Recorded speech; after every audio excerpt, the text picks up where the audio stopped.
L'âme de l'homme est complexe, dangereuse, capable de faire des choses extraordinaires. Elle peut nous égarer entièrement et nous jouer bien des tours. L'homme est désormais une créature déséquilibrée et désordonnée lorsqu'il est assujetti à son âme. Et il faut nous souvenir que, à cause de la rupture avec Dieu causée par la chute, la création, y compris l'homme, a été délibérément soumise à la vanité. Elle a, c'est-à-dire, été rendue incapable de réaliser la destinée voulue pour elle à l'origine et d'arriver à la pleine maturité. Pour l'homme non régénéré, la vie est en réalité une illusion, car il ne peut, lui, jamais atteindre le but désiré. C'est la réponse que Dieu a donnée à son désir de posséder toute chose en lui-même, dans l'indépendance. En effet, la création attend avec un ardent désir que les fils de Dieu soient manifestés, car la création était assujettie à la vanité, non pas volontairement, mais à cause de celui qui l'y a assujetti. Elle espère qu'elle aussi sera délivrée de la servitude de la corruption pour avoir part à la liberté glorieuse des enfants de Dieu. Car nous savons que jusqu'à ce jour, toute la création ensemble soupire. Elle est comme en travail. Et non seulement elle, mais nous qui avons reçu les prémices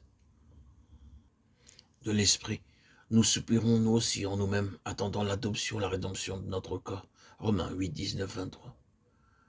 Certaines questions vont se soulever après ce que nous venons de dire. Il y en a probablement trois. L'une concernera le moment où, dans sa tentation, Adam a succombé.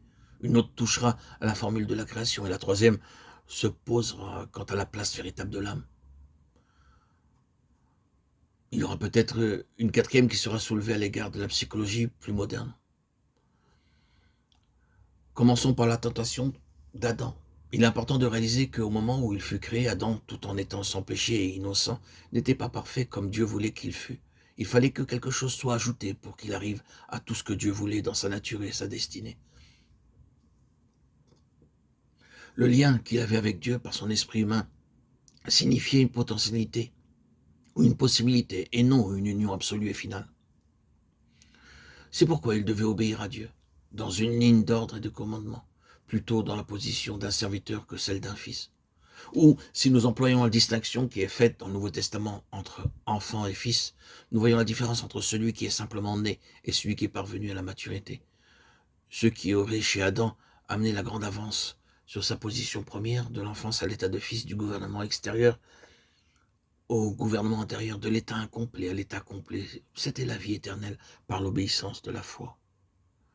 C'est à ce point que toute la signification de l'arbre de vie à sa place, cet arbre était un symbole de Dieu manifesté en Christ, comme la vie par laquelle l'homme peut uniquement arriver à sa destinée voulue par Dieu, et même partager la vie et la nature de Dieu. Adam, à cause de l'incrédulité et de la désobéissance, n'atteignit pas la vie éternelle. C'est pourquoi cette vie est réservée à ceux qui croient au Seigneur Jésus-Christ, et qui sont en Christ et ont reçu Christ en eux. Christ en vous, l'espérance de la gloire. Colossiens 1, 27. Dans la vie éternelle réside tout le secret de Dieu, pour tout le dessein éternel de Dieu, dans l'homme et par l'homme.